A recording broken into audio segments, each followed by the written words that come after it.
Welcome to the Tomb of Horrors. So when last we left our hapless fools, they'd got to the pillared room, the giant room full of pillars. Oh, yeah, okay. And Farshim was floating on the ceiling, which was the best character for it to happen to because he can fly, so he didn't get sucked into the devil mouth because it's just a minor inconvenience for him.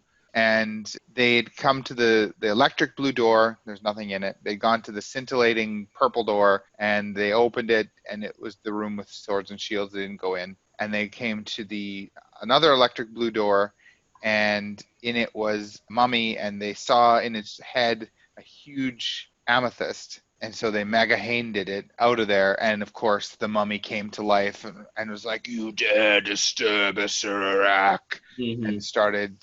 And we totally believed it was a Surak. Yeah. Yeah. And started a fierce assault upon the party, and that's where we left off. And it turns out that that was a pretty nasty Mummy? Mummy, yeah. Yeah, it was tough. I mean, we'd readied actions because we totally knew, like, oh yeah, as soon as it touches the gem, it's gonna raise it. We really should have, like, preemptively desecrated the corpse or something like that. Attack it while it's down. Yeah. Yeah, I mean that would have actually caused it to attack you too. But of course, yeah, we would have landed blows immediately, and maybe would we have been able to coup de grace, that sort of thing. Yeah, I guess anyway, so. Yeah. But I mean, we still managed. Yeah, I mean, well, I got my best round ever. Even though I didn't have my my belt of strength, I've replaced my maul with a flame tongue raider, and it actually does more damage than my maul did when I hit. It's just less likely to hit. And so yeah, I did 2 attacks. I got a crit on one, which with my great weapon feat or whatever lets me do another attack. So I did a crit and 2 regular attacks, and I hit with all that. So yeah, I did a tremendous amount of damage right off of that. Yeah. But yeah, it had a lot of hit points. So. Yeah, and it's actually interesting because so he used the flame tongue rapier, and mummies are supposed to be vulnerable to fire. This mummy wasn't vulnerable to fire specifically, and there was actually a reason for that they never figured out. But asbestos mummy wrappings. That was our conclusion. That's about what it says in the book. Or it's actually a lich. Ah.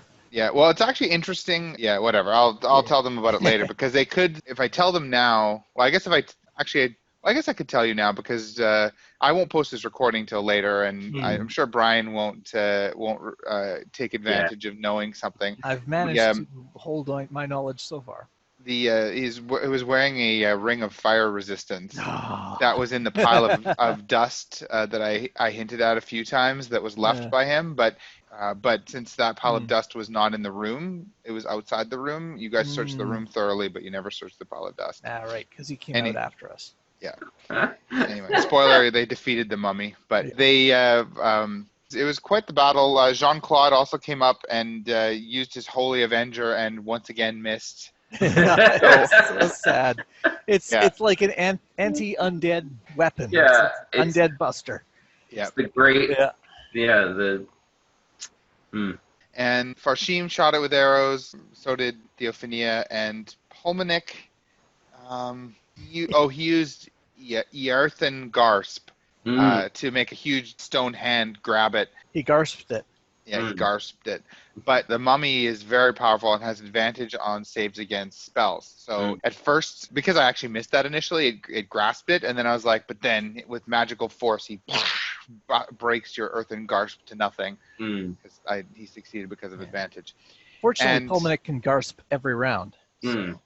Yeah. So the mummy went, and the first thing that he did was he caught the eye of Theophania, I think, and it was a dreadful gaze, and she was overwhelmed with terror and became she shook it off. She saved against it, so she was okay. And then the mummy slammed Otto with its rotting fist, but he Odette. But she deflected it with her shield. Yeah. I'm a sword and board fighter now. Yeah.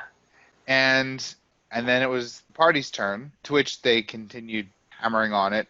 But the mummy has legendary actions, so it can take those between party members' turns. So it did a few other things as well. And one of the things it did was hit Jean-Claude with its rotting fist, and it bashed into him, and where it hit him, his arm started rotting, and his whole arm started rotting away, and it just rotted and turned to blackened dust, and it spread all over his whole body, and he just turned to this blackened, rotting husk and fell into a pile of black dust. Oh. Yep.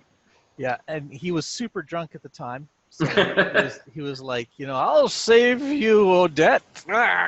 Swing, miss, die. And it was very, very sad. And immediately after that, it used, I forget exactly what it's called, but it was like a frightful, horrifying presence. And it used that on the whole party, and almost everyone ended up being paralyzed. Oh, actually, before that, Jean-Claude had become paralyzed with fear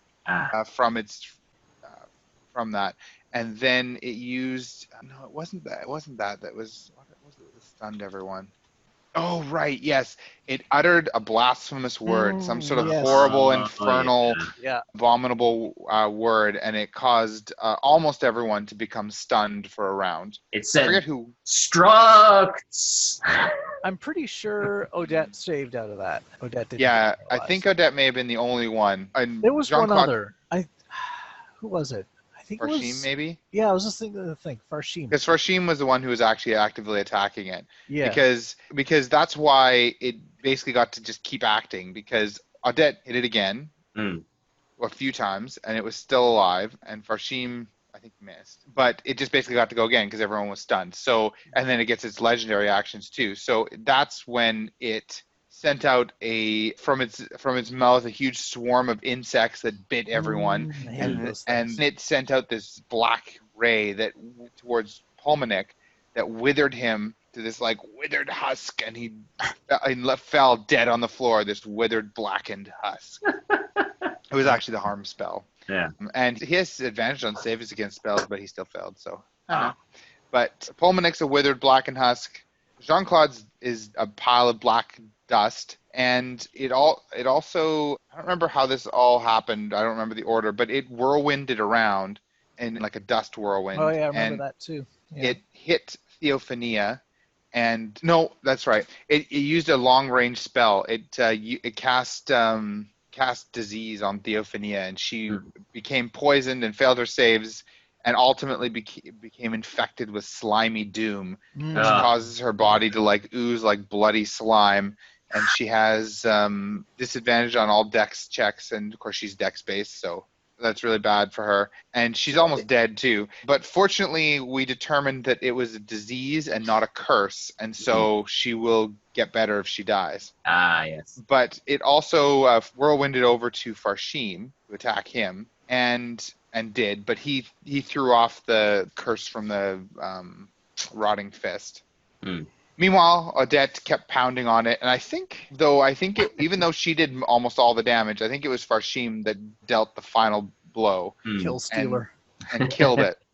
But the mummy like exploded into this explosion of death and curse, and it hit Farshim, and he started like turning black just like Jean-Claude, but then he got better. He shook it off. It didn't.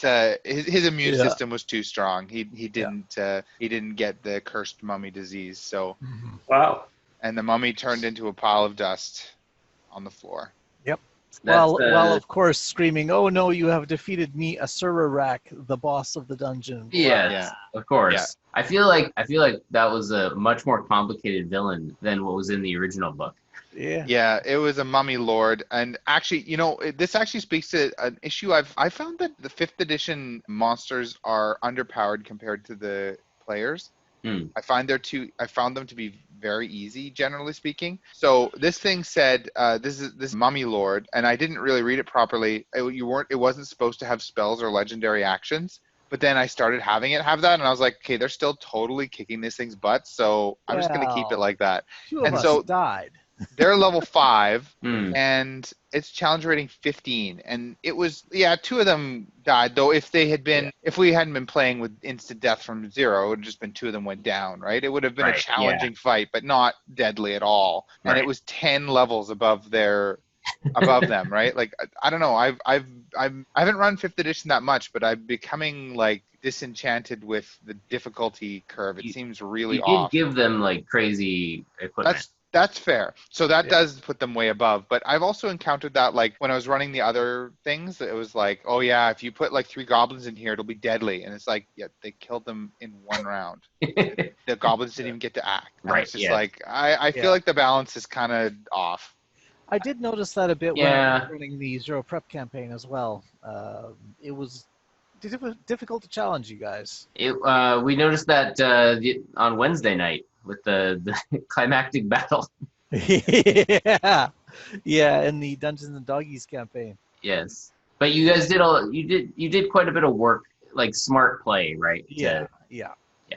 But yeah, so I mean, in this case, they do have awesome weapons that are way above their level. But even still, I feel like that should not make a difference if a challenge rating 15 enemy is only moderately challenging. Did you for point level buy for 5. the stats or? What's that? I just used the characters. Yeah, I just used the standard, like, array. yeah, put Standard a array, yeah. 15 here, 16 here. Like I think that. that's what everyone used. So Okay. that's what I recommended people use. Yeah. Though you are allowed to use a point buy because it doesn't let you go super high like gold editions did. Yeah, yeah. Both of those keep the power level a bit clamped because having like a 20 stat at the start is just super strong. Oh yeah, that was my thing. Yeah, having +9 is incredibly good. Yeah. You hit always, and you do a lot of damage. Mm-hmm. So- I remember that. It was nice. Mm. So they got the amethyst, and then they decided to search the room thoroughly. Though they didn't search the pile of dust that the mummy turned into. Yep. And they searched the room top to bottom, didn't find anything. So then they searched it the Otto way, even though Otto is no longer here. John Claude stood in for him and basically smashed literally everything in the room. They were searching for secret doors, and they didn't really understand that the rooms bumped out into the larger room. They thought they bumped away from the larger room, and so I was like, okay, you can totally smash the walls down. So they totally smashed that little bump out room into nothing but like the magical door frame that they couldn't bash down. So there's just basically that electric blue door in its door frame and rubble. And we didn't realize from the description that obviously there's no secret door because the room that we were in was on the other side of this wall. Yeah. But spite. So yeah, they're happy to destroy a Sir Rex dungeon. So wreck his stuff. At least the other thing cost them a lot to repair it all. The other thing they saw here was in the northeast corner, right next to this room, there was another up high devil face with a black mouth. And once they got over to this side, the air currents were pulling Farshim towards that mouth instead. So they decided for science to investigate that one. So they threw it at one of their 20-foot or 10-foot poles in there, and it got sucked in. Yeah. So they decided just to see, is it going to the same place? So they did the same thing. They put a scry sensor on it, threw it in there, and it didn't go to the same place. It went to this room with a whole bunch of rotting skeletons and a fountain that like bubbles over to a drain. And we used locate object to find out which direction the 10-foot pole was in that we'd thrown through there. And through triangulation, we were able to determine that this room was just beyond the door in the middle room with the swords and shields that we had not really investigated previously because we're like, oh yeah, all these swords and shields, they're probably going to leap off Come the alive walls or turn into gelatinous cubes and all sorts, who knows what they're going to do. But they're going to do something horrible, and so we never went into that room. So yeah, it was beyond that room, and we could see, John showed us the picture of what the place looked like. And it was like, I just posted the original picture. Yeah, there's like, there's skeletons, dead people all over the floor, and there's a fountain that's overflowing, and there's these little drain holes and stuff. It's some kind of drowning death trap room thing. Yeah. we don't want to go in there. It probably sucks. Let's move on. Yeah, so they left that alone, and there was some debate about like just going in there. I mean, this was more later when they had other ways to go, but there was like we should just go in there and see if there's treasure because Theophania wanted to, but Yeah. I guess we'll see that no one else wanted to go in there. Yeah. So, Like, oh yeah, this is an obvious just kill us all room. Let's move on to something else. when they were in the northeast corner of the room, they could also see in the southeast corner of the room an orange glow and like a pile of debris of some kind. So they went over to the southeast corner as well, and they quickly found that the pile of debris was a whole bunch of skeletons. There was this glowing orange gem and a whole bunch of skeletons burnt to a crisp all around it.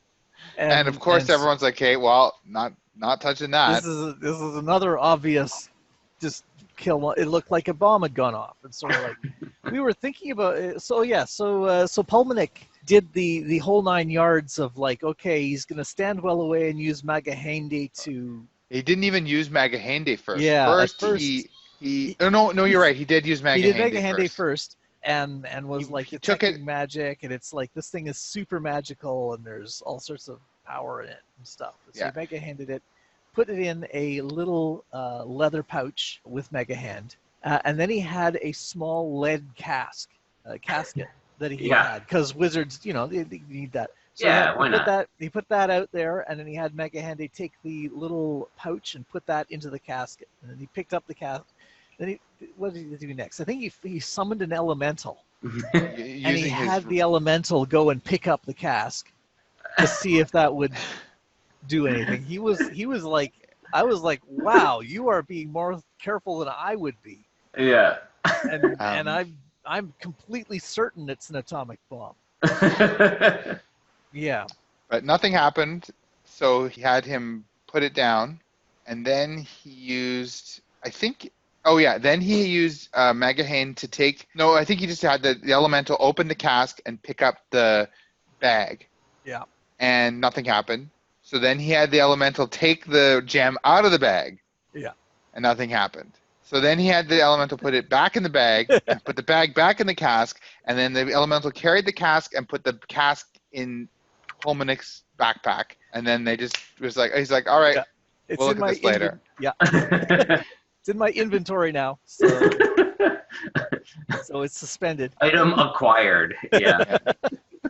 Yep. There was also a picture of that gem. Yeah. No, I managed to see all these this time around. I knew that John was sharing screens, so. Yeah. So. I think in the course of his analysis, he determined that this item was powered by a wish. It had been created with a wish spell or something like that. Yeah, he didn't that high level. He didn't actually cast Identify because he didn't want to touch it. I think just from the detect magic, it clearly has something to do with the wish spell. But that's all he knows because he refused to touch it. So yeah. Now, while they were doing this, they got close enough to the black dais to see it, which is on the south side of the room. And there's this big black ebony dais with a big fancy throne on it. And contrasting with the pastel colors of the floor and the pillars of the hall is the stark blackness of the huge dais on the south wall, atop which sits an obsidian throne inlaid with silver and ivory skulls. Upon the throne rests a crown made of gold and a scepter made of electrum, and with a knob on each end. On one end and a silver cap on the other. That's actually depicted in the art. It was accurate. For once, the art is accurate. Yeah. So they went over to this crown and this thing, and they do their first. Pulmonic does detect magic, and the crown's magical, the scepter's magical, nothing else is magical. So he identifies the crown. And the crown, he's able to determine it negates the levitation effect in this room. It makes you be able to see in this room as if it's daylight, but it makes you blind outside of this room. And once you put it on, you can't take it off, except that when you put it on, you will know how to take it off, but you have to do some magical thing to do it. That's what I told them. And the scepter, each end is separate. It had to be identified separately. Both ends have some sort of magical tie to opening something, and the gold end, if you touch it to the helmet, the crown, it will let you take it off. If you touch the silver end to the crown, it will instantly kill the person wearing the crown, turning them to a fetid powder, and they Fetid. cannot be brought back to life. By any means. Yeah. Oh, wow. Yes. And so immediately Farshim was, I'm going to wear the crown. Yeah, to get rid of his mild inconvenience. Yep, he was Yeah. mildly inconvenienced, and he wanted to wear this crown that could instantly turn him to fetid powder. Yes. Fetid Yes. powder, and kill him in such a way that not even this clone spell would bring him back. But Yeah. you know, it was kind of annoying occasionally having to flap your wings. So, and you know, he'd like to be able to see, even though we can see just fine. So yeah. Anyway, he did that. Mm. So yeah, Farshim had put the crown on, and then we're like, okay, Farshim, you've made your choice. And then we started examining the throne. Now, did we come up with our genius plan at this point, or was it after we'd messed around with the throne a bit? I think it was before we messed around with the throne. Yeah, it was basically at this point. Yeah. We realized, okay, we've got in our possession this crown that if you put it on, it cannot be removed, and if you touch it with the silver end of the scepter. Yeah, don't forget. Yeah, Because the other end releases you. It irrevocably turns you into fetid dust. Or fetid, depending Fetid. on who you, Yes. which The important way. thing is it's stinky. The important thing is it's stinky. That's right. Which we all know from Dwarf Fortress really is Yeah. bad. And we know that we're going to be fighting a demi-lich, which is basically a head. So our plan is, as soon as we get into the room with this demi-lich, as soon as we see it, we're going to just lunge with this crown and slam it down on this thing's head, and then touch it with the silver scepter, end of the scepter. And poof, we are turning Asurak's bullshit, kill you instantly with no save traps against him. Yes. He will have no save. It will be irrevocable. It won't matter if he's got a phylactery, anything like that. Just poof, it'll work. So we've solved the Tomb of Horrors. I'm sure he didn't think of that. Go find this crown, and just Cool. Of course he didn't think of that. The villain always leaves the one thing that can destroy them lying in the room right before you get to the villain. Yeah. Mm. In this case, he carefully and elaborately created the thing that could instantly kill him to use as part of a trap to screw with us. Right. And yeah, anyway, so I can't see any way this is going to fail. It's going to be awesome. But first we have to find it. I mean, I guess we could, no, that wouldn't work. Never mind. So we looked at the throne, and we're looking at the art. And we're immediately noticing, well, actually, I wasn't really noticing this. Everyone else was the one who was figuring this one out. That there is a picture of the crown on the throne. It's down at the base of the throne. And so they're like, well, why don't we touch the scepter to the crown that's on the throne? And we're like, okay, which end should we touch? Well, the end that does horrible things if you're wearing a real crown is the silver end. So obviously we shouldn't touch the silver end to the crown on the throne. But that's exactly what Asurak would want us to think. Because he's always doing that. He's always training you to do one thing, and then the next room it's the opposite that'll get you through. Uh-huh. Because we hate him and he's terrible. So yeah, we touch the silver end to the crown on the throne, and that's exactly the right thing to do. The throne sinks into the ground and opens up, and there's a passage now ahead of us. Ta-da! So we have learned it's always the opposite of whatever the most reasonable thing is. Yeah. And even though we've learned that, and it continues to be true in the next room as well, you can't unlearn something like that so easily. So wow, this guy sucks. I hate him. Anyway, so we go into the corridor to the next room, and it's got copper panels and wood frame, and it's such a nice looking corridor. I don't immediately do the auto routine and start smashing the walls. Maybe I should have. I don't know. There's these two huge doors at the top of it, huge doors, and they quickly determine that they're made of mithril. They're huge mithril doors, and on the middle step leading up is a big cylindrical gold key. Just lying on the steps. And where the two huge doors meet, there's a half sphere hemispherical socket. Yeah. socket, and then there's like a keyhole in the bottom, not bottom because it's at the back end of it. Now they're very suspicious of these steps because each one is made of a different kind of. Yeah, there's like pink marble and there's onyx and all these different colors. And we're like, oh, Gygax with his colors. Nearest to farthest are onyx, pink marble, lapis, black marble, yellow serpentine, and malachite. And the black marble is the one with the key on it. Yeah. Now the key is radiating this horrible. Like everyone is just like, I hate that key. Like I don't want to touch it. There's something awful about it. It's terrible. And it basically has an antipathy spell on it. And everyone fails and hates the key except for Pulmonic and one other person who I don't remember. But I think it might have been Odette who didn't want to touch the key anyway. Yeah. But, I was like, it doesn't need the antipathy spell. He's left a key lying on the steps in front of a keyhole. Yeah. So. Yeah. Pulmonic mega-hanes the key, and he's just going to carry it with him, but then no one wants to come near him. So he has a lead-lined clasp. Another one of those. Yep. It's like a little thing, and he puts it in the clasp and hangs it around his neck. So now he has a little lead box with a key in it around his neck, and everyone's fine with that. So they proceed. And he first, he takes that key and mega-hanes it over the steps and to the keyhole, and inserts it in the keyhole and turns. We all are like 60 feet away hiding behind our shields. We're ready for this door to explode. Or I keep thinking the door is going to fall forward and squish everyone that's in front of it or something like that. Because I still have PTSD from all those secret doors that open with weird hinges. Yeah. Paranoia is real. Darts. Yeah. My one regret is that you guys didn't try to do... as you'll see, the auto approach to these doors, because that would have been awesome. But I'll talk about that in a bit. Well, it's Mithril, so I figured. Yeah, you guys, they were like, nah, there's no way this is ever going to budge, so they didn't try to budge it, which is really too bad. But probably it was like it's actually made of plaster, and it's just illusions.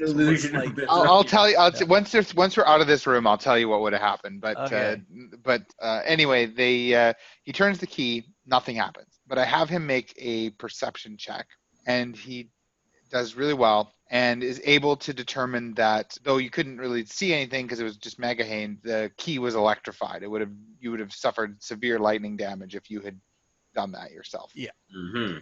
And totally expected something like that. So.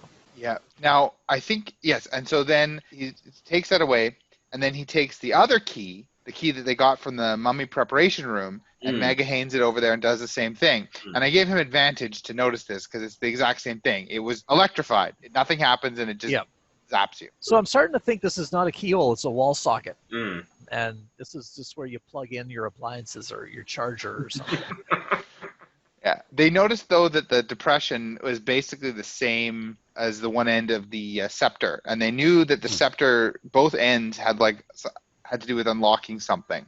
And so they hadn't tried the gold end yet. So they put the gold end by Megahane into the door, and lo and behold, the big, huge mithril doors swing open into the next room. It's totally one of those old school adventure games where you just have an inventory full of things, and you're like, use this with this. Yeah. Use this with this. Yep. There we go.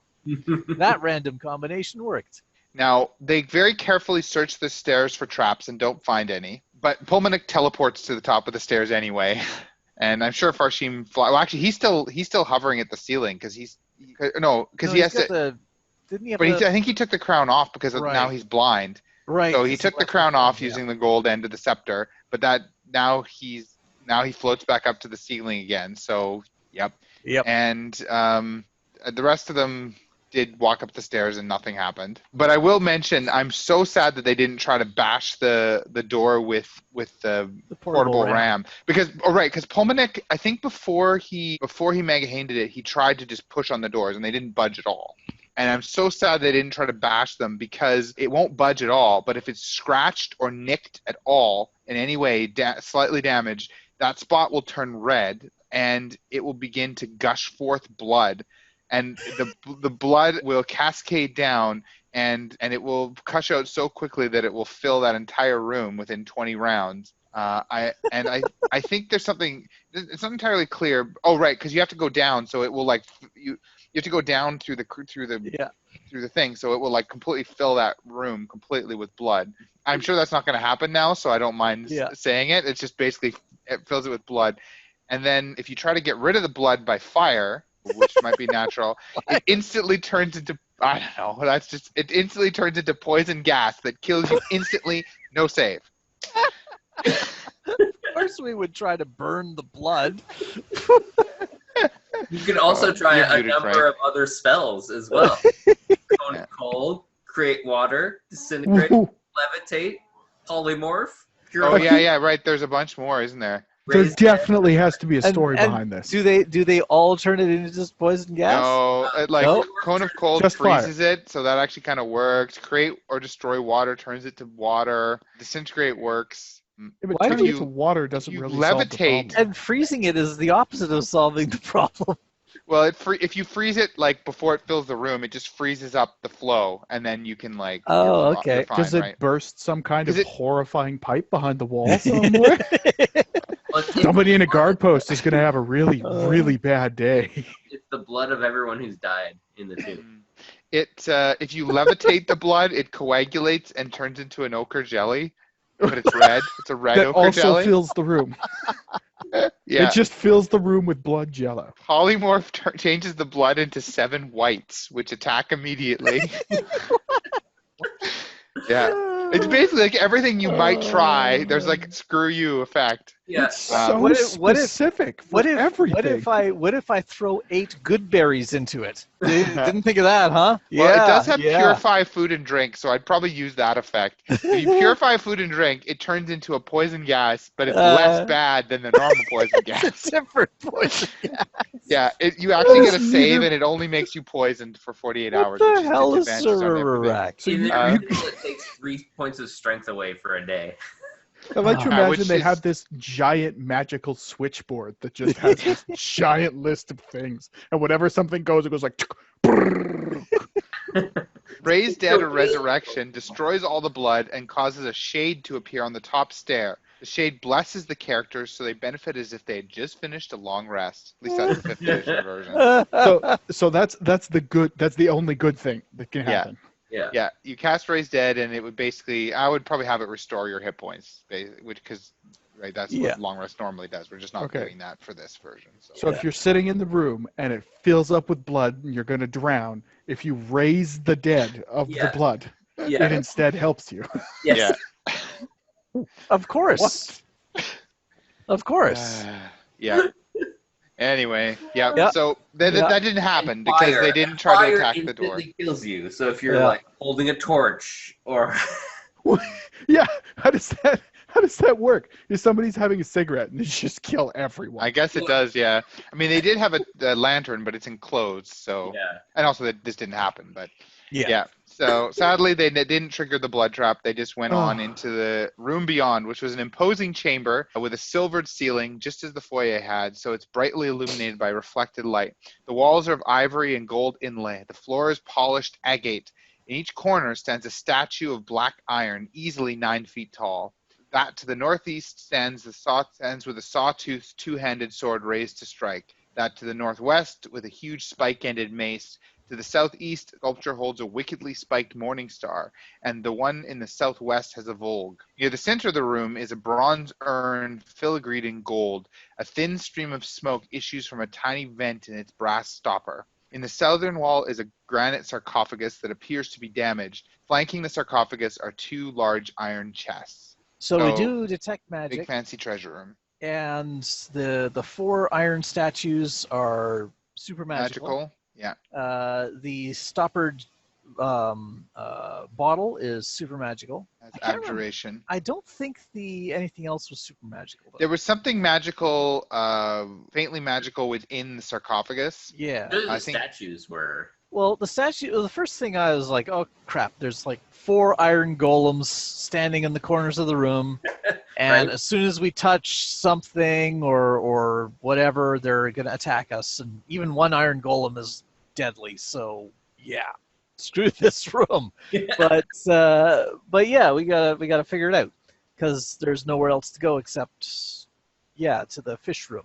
The fish fountain that is an obvious death trap as well. Right. So yeah, at least this room looks nice. So we will investigate it. We looked closer at the sarcophagus, and for once, the art that came with the module was very accurate, because we're looking at this thing and there's a little bit of debris on the far end of the sarcophagus. And we're like, oh yeah, that's where the damage is.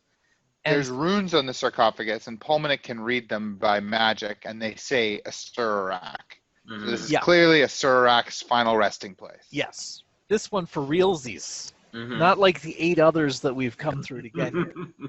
This one must be it. So Theophania puts a mirror on the end of a 10-foot pole so that she can examine the far end of the sarcophagus without getting near it. Right. And yeah, you can see we've been through the Tomb of Horrors at this point, where like, no, I'm not going to go and look in the hole. What if that causes the iron golems to bite our heads off, or turns our heads into a swarm of doves, or whatever? It could happen. This is actually a perfectly reasonable way to be proceeding at this point. Yeah. And even though we come back to life when we get killed, we're still doing this stuff. And what new? It's like several people have died. Have they exhibited new behaviors? Oh yes, Jean-Claude immediately. So he's like kind of like a pretty boy guy, and he comes back, and everyone's like, Jean-Claude, you look different. And he's like, what? You have something on your face. And he touches his face, and he's like, what? No, my face is ruined. He has facial piercings all over his face. We determined that you could probably remove them and cast a Cure Wounds, and basically fix the problem. You'd fix the problem. So he's like, okay, good. Long term, I'm fine. But is Jean-Claude still chasing after Odette? Yes. And Odette, Polmanic, he died as well. Yeah. And he seems to have been saying, when you think about it, like when you really think about it a lot lately, because they were having a discussion, they've started to realize that something is wrong with the clone spell, and they're becoming weird. And Odette was like, we're not the same people we used to be. And Polmanic is like, well, when you think about it, really think about it, are we ever the same person that we were 5 minutes ago anyway? That person is dead, and a new person is alive. And that's like, no, you have a stupid wig that you didn't have before. He's like, what? No, I don't. You have a stupid wig, Polmanic. So you are Polmanic's not to say. Polmanic seems to be trying to fit everything into a grand theory now, and which is what that's been doing all along. So I'm way ahead of him on that. Really, it's only a matter of time before he spray paints the words InfoWars on a piece of plywood by the highway. What was Theophania's? She has a rash, and I guess her other one hasn't. We haven't really noticed it yet. So. And who's the Birdman again? Farshim rolls his R's. Right. And also his left hand moves uncontrollably. That's right. Yep. Yeah, we were very careful. When you put that crown on, don't take the scepter in your left hand. Yeah. Because it's going to cling, cling. Yeah. And Jean-Claude is a drunk and has facial piercings and... Dad jokes. And dad jokes. Constant dad jokes. Constant dad jokes. Odette's got a couple. She's unfailingly polite to everyone. She looks everyone right in the eye when speaking with them. Right. And she calls everyone by a different name every time. And that one is the hard one. Oh, man. Yeah, she called Theophania Fanny Butt at least once. Yep. Oh, so it's not like regular names. It's not like she just assigns people a new name like Steve every time she talks to them. I guess I could have done it that way, but I interpreted it as That's how I interpreted it too. I think it might actually have been written that way. It's like a variant nickname. Nicknames or something. But okay. Yeah. So that one's been a hard one to stick with consistently, because coming up with a new name at the drop of a hat is that's what name generators are for. And it's also difficult because I'm supposed to be unfailingly polite to everyone, so they sort of clash a little bit. Yeah. Anyway, so the sarcophagus. Looking in with the mirror, there was a bunch of scraps and junk in there that looks like there was a corpse that got defiled and wrecked up or something. There's like some that. crappy bits of treasure that were no good, some broken bones and like a broken piece of a skull. And so we're like, oh, someone already killed a Surak. All right. Yeah, treasure's already been looted. Yep. Well, end of adventure. They came this far. They killed a Surak. They wrecked his body. They took his stuff, left everything else in the dungeon intact, and so game over. Yep. Yeah. But then Pulmonic was like, no, I'm going to take this ever smoking flask, this obvious ever smoking flask. I'm going to take it and I'm going to open it. Yeah. We're close to being done, but I have a stand up.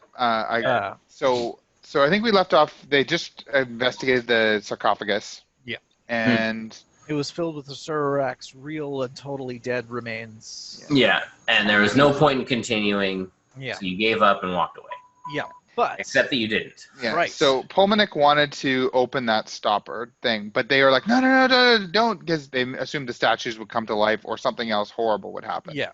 He carefully carried it out of the room, down the steps into the foyer, and then used Magahane to open the stopper.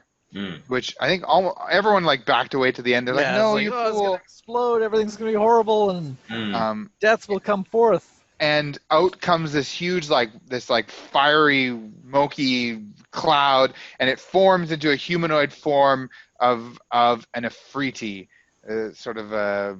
It's the classic genie in a bottle situation. Yeah, yes. It's like a genie, but more fire, more fiery and evil looking, and actually more accurate to like classic genies from the stories rather than more modern interpretations. Yeah. So he's Jafar rather than Robin Williams' genie. Yes. And he immediately says, "You mortals have summoned me." And what? we were all like standing ready for bows something trained, horrible everything. is gonna happen, and then this thing comes out, and we're like, "Oh, phew!" And I expected them to just attack before it even spoke, because that's what they've been doing lately. But instead, they let her speak, and it said, "You mortals have summoned me. What do you wish of me?" And they were Just to clarify, the reason that we instantly attacked and massacred that attractive woman when she opened her mouth and started saying something was because she was obviously being deceptive. She was using magic to look more attractive and stuff like that. So clearly it was deceptive. This guy isn't doing that, and therefore we can let him speak because he's not being deceptive, and so maybe he's not evil like that horrible witch was. He is an Ifrit, just like it says on the bottle. Exactly. And so they are not entirely sure what they're like. They don't entirely trust this, but they're like, okay, is he like actually granting us a wish? Like what? And so after some discussion, someone mentions like, oh, we could just wish for Odette's stuff back, because I think if nothing else, they're like, hey, that would like screw over this dungeon or something. Right. That's like Tim's ultimate goal. Yeah, I don't know why Tim did that. But yeah, so Pulmonic was like, I wish we had Odette's stuff back. And so and he says, your wish is my command. And her chest, all her stuff Odette's giant appears. chest is back. Yep. Yeah. And he says, what more do you wish of me? And Tim has this idea that like basically if you keep wishing, it's going to suddenly attack you. Right. So he's like, I want you to go back to the plane from whence you came. And so it's the Ifrit's like, you are sending me home without granting your last two wishes. And he's like, wait a second.